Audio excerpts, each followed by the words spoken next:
안녕하세요, 크립토피아입니다. 오늘의 코인 정보 공유해 보도록 하겠습니다. 저희 채널 구독과 좋아요 눌러주는 센스 잊지 말아 주시고요. 오늘은 리플 소송 소식을 말씀드려 보겠습니다. 도대체 이 소송이 언제 어떻게 마무리가 될지 전부 다 골치가 아프실 텐데 리플에 힘을 실어주는 내용이 또 나와서 브리핑 드려볼까 합니다. 내용 시작에 앞서서 영상 하단 고정 댓글에 보시면 저희 소통방으로 들어오실 수 있는 링크가 있습니다. 저희 크립토피아는 일체 유료 정보료 없이 저희 코인 투자자들끼리 정보를 교류하고 또 본인의 보유 코인이나 상담 역시도 도와드리고 있으니까 부담 없이 참여하셔서 같이 공유하며 유익한 소통 채널이 되고 싶습니다. 많은 참여 부탁드립니다. 그럼 내용 시작해 볼 텐데요. SEC가 이제 또 재밌는 행태를 보이고 있습니다. 내용 보시면 저번 영상에서도 소개를 해드렸듯이 법원이 SEC에게 2월 24일까지 제출을 하라고 했던 이른바 로이즈먼의 멘트에 대한 자료를 결국 법원에 제출했습니다. 제임스 필란 변호사의 트위터에 나와 있는 문건을 보겠습니다. 내용을 보면 정부기관 내부 기밀에 해당하는 문서라고 자세하고 길게 설명을 하면서 자료는 주겠지만 이게 공개돼서는 절대 안 된다라고 주장을 하고 있는 상태입니다. 이번에 SEC가 법원에 제출을 한 거는 2018년에 엘라드 로이즈먼 당시 SEC 위원과 브래드 갈링하우스 CEO가 증권 여부를 논의하기 위해 미팅을 가진 자리에서 이 로이즈먼의 비서가 메모로 남긴 기록입니다. 당시 미팅 자리에서 로이즈먼이 XRP는 증권이 아니라고 생각을 한다. 이렇게 멘트를 했었다. 라고 브래드 갈링하우스가 진술을 한 상태입니다. 이게 진짜인지 확인을 하기 위해서 법원이 이 기록에 대한 문서를 SEC에 제출을 하라고 한 거죠. SEC는 이번에도 정부기관의 비밀보호가 필요하다고 DPP를 거론을 하면서 자료 공개가 이뤄지면 안 된다라고 강조했습니다. SEC는 그러면서 이 로이즈먼의 비서가 남긴 메모는 중요하고 SEC의 미래의 결정에 영향을 미칠 수도 있다라고 밝혔습니다. 자, 여기까지 봤을 때 정황상으로만 놓고 봐도 로이즈먼이 XRP가 증권이 아니라고 생각한다는 문서가 제대로 존재한다 라는 것을 추측을 할 수가 있고, 이건 SEC의 당시 결정이 아니라 미래에 내려질 수 있는 결정과 관련된 것이다, 이렇게 설명을 하고 있죠. 당시 로이즈먼이 했던 멘트를 SEC의 공식적인 결정이 아니라고 어필하고 있는 모습을 보여주고 있습니다. 확실히 이 문서가 빼도 박도 못하는 증거가 있는 건지 정부 기밀 문서니까 자료가 공개돼서는 안 된다, 이렇게 계속 말하고 있는 모습으로 볼 수가 있습니다.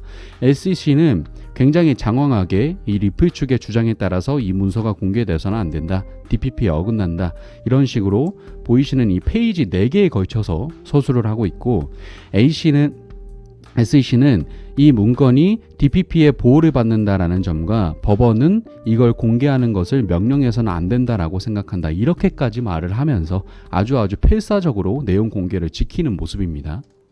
SEC는 해당 문건을 작성한 로이즈먼의 비서 매튜 이스타부르의 서약서까지 같이 첨부를 하면서 이 내용의 핵심은 당시 노트를 메모했던 것은 로이즈먼 SEC 위원의 결정에 도움을 주기 위해 했던 것이었고, 이 메모를 SEC에서 퇴사하기 전에 짐 챙기면서 확보했다, 이렇게 밝혔죠.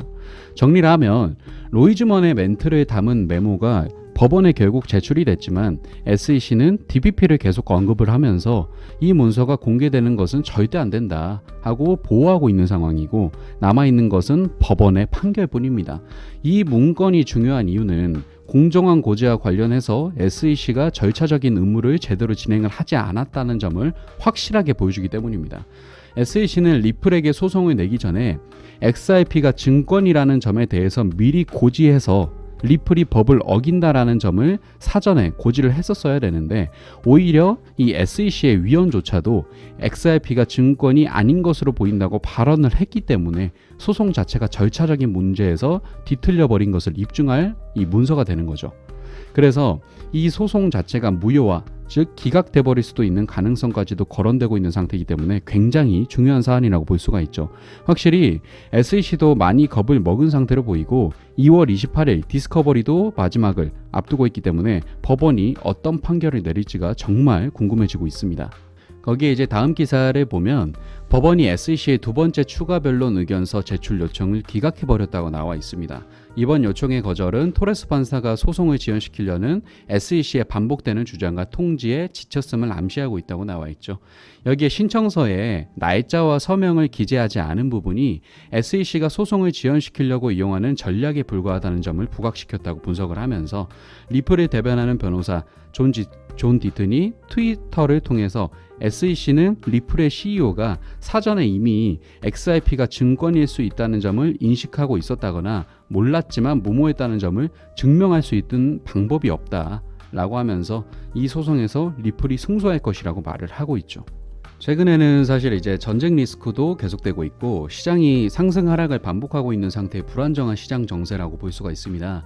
여기에 더불어 리플은 전망성이 창창하다고 계속 언급이 되어 있지만 사실상 시세를 보면 물려있는 분들도 다수 계시기 때문에 리플의 또 속냐, 리플 결국엔 안 오른다 등등의 부정적인 시선으로 바라보는 분들도 계십니다. 어떤 쪽으로 바라보느냐는 물론 개인마다 다르겠지만 소송이 막바지에 치닫고 있고 모든 자료와 정황들을 살펴볼 때 리플에 유리한 것밖에는 보이지가 않기 때문에 단번에 폭등하지 않더라도 꾸준히 우상향할 그래프를 보여줄 가능성이 높다고 판단을 하고 있습니다. 마지막 걸림돌이 정말 얼마 안 남았다고 생각을 합니다. 홀더분들 힘내시길 바라면서 오늘 영상 브리핑 마무리하도록 하겠습니다. 마지막으로 저희 크립토피아 영상 하단 고정 댓글에 보시면 저희 소통방으로 들어오실 수 있는 링크가 있습니다. 저희 크립토피아는 일체의 유료 정보료 없이 저희 코인 투자자들끼리 정보를 교류하고 또 본인의 보유 코인이나 상담 역시도 도와드리고 있으니까 부담 없이 참여하셔서 같이 공유하며 유익한 소통 채널이 되고 싶습니다. 많은 참여 부탁드립니다. 감사합니다.